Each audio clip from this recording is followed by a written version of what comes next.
अस्सलाम वालेकुम स्टूडेंट्स, मेरा नाम है मोहम्मद फैज़ानी कुरैशी। सो स्टूडेंट्स, आज से हम आपकी सिंध टेक्स्ट बुक बोर्ड जाम शुरू की जो 12th क्लास की बायोलॉजी है उसका चैप्टर 27 स्टार्ट करने जा रहे हैं। आज हम इस चैप्टर को स्टार्ट ही करेंगे। एक्चुअली हम इस चैप्टर का थीम समझेंगे और ये भी समझेंगे कि हम आने वाली वीडियोज़ और लेक्चर्स में क्या सीखने जा रहे हैं इस लेक्चर की मदद से, जो कि आपकी बुक में दिया गया है। अगर हम इस लेक्चर का नाम लेते हैं बच्चों, तो इस लेक्चर का नाम हमारे पास जो आता है वो आता है कि human biology and human welfare. यानी कि अगर हम इसको देखा जाए कि बायोलॉजी और ह्यूमन वेलफेयर यानी कि इंसान की फलाह और बहबूद, और बायोलॉजी यानी कि हम इसमें समझना चाहेंगे कि किस तरीके से बायोलॉजी एक इंसान के वेलफेयर के लिए इस्तेमाल हो रही है।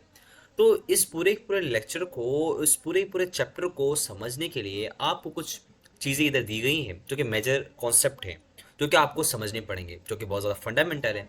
तो उन कॉन्सेप्ट के ऊपर भी हम थोड़ी सी नज़र डालते हैं ताकि आपको थोड़ा सा पता चल जाए कि हम आने वाली लेक्चर्स में क्या क्या डिटेल में समझेंगे।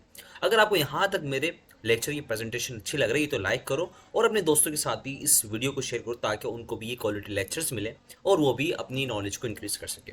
तो स्टूडेंट्स, हम पहले आउटकम या पहले मेजर कॉन्सेप्ट की तरफ बढ़ते हैं कि भाई ह्यूमन वेलफेयर के अंदर बायोलॉजी का क्या रोल है इंसान की फलाह और बहबूद के लिए। तो सबसे पहले हमारे पास वो आता है वैक्सीनेशन और इंटीग्रेटेड डिजीज मैनेजमेंट। यानी कि आप जाते हैं हॉस्पिटल, तो आप हॉस्पिटल के हर एक वार्ड में जाते हैं तो उधर एक ऑर्गेनाइज तरीके से सारा का सारा काम चल रहा होता है। हर एक वार्ड का एक सेपरेट डॉक्टर होता है, सेपरेट डिपार्टमेंट होता है, सेपरेट रजिस्ट्रार होता है, उनके पास एक स्पेशल टीम होती है जो दिन भर एनालाइज करती है particular type of infectious disease, chronic disease या ऐसी डिजीज जो कि वायरसेस से नहीं होती, ऐसी डिजीज जो जेनेटिकल डिसऑर्डर है। इन सारी डिजीज को डेली बेसिस में आपके शहर के हॉस्पिटल मॉनिटर करते हैं जो कि पब्लिक सेक्टर के हॉस्पिटल्स होते हैं।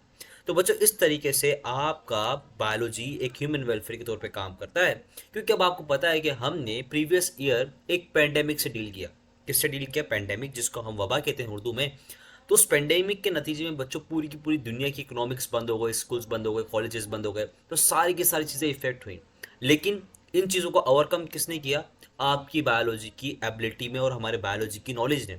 कैसे बच्चों? क्योंकि हमने एक वैक्सीन को क्या करा, डेवलप करा, जिसकी मदद से हम लोग 1.5 साल के अंदर दुनिया के सबसे बड़े पैंडेमिक से निकल कर आ गए और हमने अपनी पूरी रूटीन लाइफ को वैसे ही कर लिया।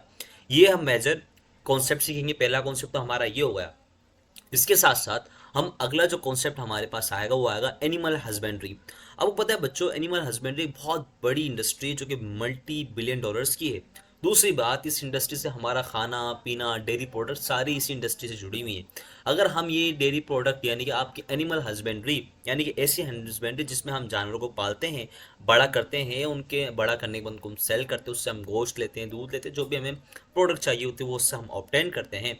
और ऑब्टेन करने के बाद उसकी इकोनॉमिकल वैल्यू होती है, उससे हम ट्रेड करते हैं। अगर ये हम एनिमल हस्बेंड्री की इंडस्ट्री को देखें तो दुनिया के अंदर बहुत ज़्यादा रिक्वायरमेंट है इस फील्ड, इस इंडस्ट्री की। तो इसके बारे में हम समझेंगे कि किस तरीके से गायों को संभाला जाता है, अलग अलग तरीके से पोल्ट्री फार्म्स को चलाया जाता है। ये भी आपकी बायोलॉजी का ही किरदार है जिसने आपके लिए क्या करी, आसानी की, आपके लिए डाइट्स बने, आपके लिए डेयरी इंडस्ट्री के अंदर बेशुमार खाने पीने की चीज़ें बना के दी। इसी के साथ साथ बच्चों, बायोलॉजी का एक और किरदार है। इससे पहले हमने जो चैप्टर पढ़ रहे थे बायोटेक्नोलॉजी का, तो उसके अंदर हमने समझा था कि कुछ टेक्नोलॉजीज़ हैं, जैसे बायोटेक्नोलॉजी है वो हमारे पास काम करती है जेनेटिक इंजीनियरिंग के तौर पे। तो बच्चों, उसी टेक्नोलॉजी यानी कि वही बायोलॉजिकल नॉलेज को लेकर हमने क्या किया बच्चों, किया ये कि हमने हमारी जो क्रैप्स थी यानी फसल थी उनको इन्हेंस किया ताकि वो हमें ज़्यादा से ज़्यादा क्या दे सकें, फसल, यानी कि हमें ज़्यादा से ज़्यादा काश्तकारी मिले, जिससे हमें क्या होगा, एक एक कम डिस्टेंस यानी कम ज़मीन के ऊपर हमें ज़्यादा फसल मिल रही है। तो एक इनडायरेक्टली फ़ायदा ये, क्योंकि हमारे पास फिर फूड सिक्योरिटी नहीं आएगी। और इसी के साथ साथ हमने क्या किया बच्चों, फ्रूट्स की भी हमने क्या करी, यील्ड को बढ़ाया ताकि हम क्या करें, सप्लाई चेन को, फूड चेन को मेंटेन कर सकें। तो बच्चों, ये भी आपकी किसकी ही देन है, बायोलॉजी की ही देन है। इसी तरीके से बच्चों एक को इंडस्ट्री निकल कर आ रही है स्लोली, जो कि होम गार्डनिंग है, जिसको हम होम गार्डनिंग यानी वो बच्चों वो भी किसी की देन है, आपकी बायोलॉजी की ही देन है, जो कि ह्यूमन वेलफेयर के तौर पर काम करती है। और पांचवा, जो मैं कहता हूँ कि बहुत फंडामेंटल रोल किरदार अदा करती है आपकी पूरी बायोलॉजी जो फील्ड है, जो ह्यूमन वेलफेयर के तौर पे काम कर रही है, उसमें सबसे बड़ा किरदार बच्चों माइक्रो ऑर्गेनिज्म का, जिसको हम माइक्रोब्स लिखा है आपकी बुक में। बच्चों, ये माइक्रो ऑर्गेनिजम्स हमने क्या किया है, इनको हमने जेनेटिक इंजीनियरिंग के तौर पर हमने इनको ऐसा अडॉप्ट करवाया है। तो माइक्रोब्स के अंदर हमारे पास फंजाई आ जाती है, फंजाई आ जाते हैं, बैक्टीरियाज आ जाते हैं, पोटिस्टा आ जाते हैं, पैरासाइट्स आ जाते हैं, प्लेटी हेलमिंथेस आ जाते हैं। बच्चों इन माइक्रोब्स की मदद से हमने क्या किया, नई नई चीज़ें डेवलप करी और नए नए तरीके डेवलप किए उनसे बचने के लिए।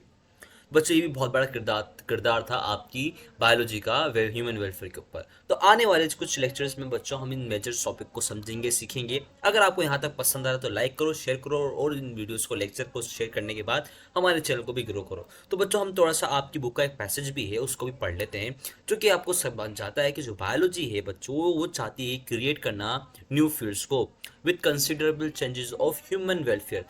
यानी कि जो हमारे ह्यूमन वेलफेयर में चेंजेस आ रहे हैं उनके साथ साथ वो क्या कर रही है, न्यू न्यू फील्ड्स को क्या कर रही है, पैदा कर रही है। It is drive and originated from society, human society. और बच्चों ये जो न्यू फील्ड होती हैं बायोलॉजी के अंदर से जो आ रही हैं, जैसे कि एग्रीकल्चर हो गई, बायोकेमिस्ट्री हो गई, माइक्रोबायोलॉजी हो गई, बायोटेक्नोलॉजी हो गई, एग्रोनॉमी हो गई, आपकी इन्वायरमेंटल साइंस हो गई, तो बच्चों ये सारी की सारी फील्ड आपकी बायोलॉजी में ही आ रही है। सही है, इनका डायरेक्ट ताल्लुक बायोलॉजी से, तो इनका जो बायोलॉजी का ताल्लुक है वो डायरेक्ट ह्यूमन वेलफेयर से मिलता जाके। बच्चों क्यों, क्योंकि ये ह्यूमन सोसाइटी की रिक्वायरमेंट चेंज हो रही है बार बार। तो जब ह्यूमन सोसाइटी की जो रिक्वायरमेंट है वो साथ साथ चेंज होगी, तो उसकी वजह से हमारी नीड एंड वेलफेयर रिक्वायरमेंट भी चेंज होगी, जिसकी वजह से हमें न्यू फील्ड्स को इंट्रोड्यूस करना पड़ेगा ताकि हम सर्वाइव कर सकें for further challenges in the future. इसी तरीके से बच्चे कहते हैं कि it could be prove by improvement of plants, animals, यानी कि, और ये साबित भी किया बच्चों किसने, के इन बायोलॉजी ने, कैसे बच्चों, प्लांट्स की इंप्रूवमेंट हुई, एनिमल्स हमारे पास अच्छी क्वालिटी के आने लग गए, अच्छी डाइट के साथ, अच्छी नस्लों के साथ आने लग गए, जो कि अच्छी मिकदार में दूध हमें प्रोवाइड करती है। इसी तरीके से बच्चों प्रोडक्शन ऑफ मेडिसिन हुई, यानी कि हमने प्रोडक्शन ऑफ मेडिसिन को एक अलग नेक्स्ट लेवल के ऊपर लेकर, जिससे हमारे पास आज लोग ज़्यादा नहीं मर पाते, हम कंट्रोल कर चुके हैं बहुत सारी चीज़ों के ऊपर। इसी तरह से बच्चों हमने फूड प्रोसेसिंग का भी एक हुनर सीख लिया कि हम फूड को प्रोसेस करके लंबे वक्त के लिए प्रिजर्व कर सकते हैं, उनको हम खा सकते हैं। इसी तरह से बच्चों एग्रीकल्चरल डेवलपमेंट बहुत ज़्यादा हो चुकी है, जिसके अंदर हमने नए नए सीड्स डेवलप किए जो कि पर्टिकुलर जरासीम से रेजिस्टेंट है, यानी कि अगर ज़मीन के ऊपर किसी अलग तरीके का वायरस आ जाए तो अगर आपने वो सीड डाला है तो भाई वो आपकी फसल को कहीं नहीं जाना, क्योंकि वो उस जरासीम से क्या है, सेफ है, रेजिस्टेंट है। ये किसकी मदद से हुआ बच्चों, बायोटेक्नोलॉजी की मदद से हुआ।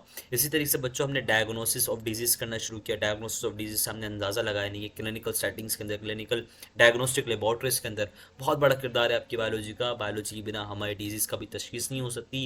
And information of social, habitual and cultural changes in the society, यानी कि हमारी जो इन्फॉर्मेशन है माशरे में हम जैसे रहते हैं, हमारी रिहाइश क्या है, हमारी कल्चरल जो चेंजेस हैं वो क्या हैं, इसको भी, इसकी इन्फॉर्मेशन में भी बड़ा इन्फ्लुएंस किया बायोलॉजी का कि वो वेलफेयर के तौर पे काम करे।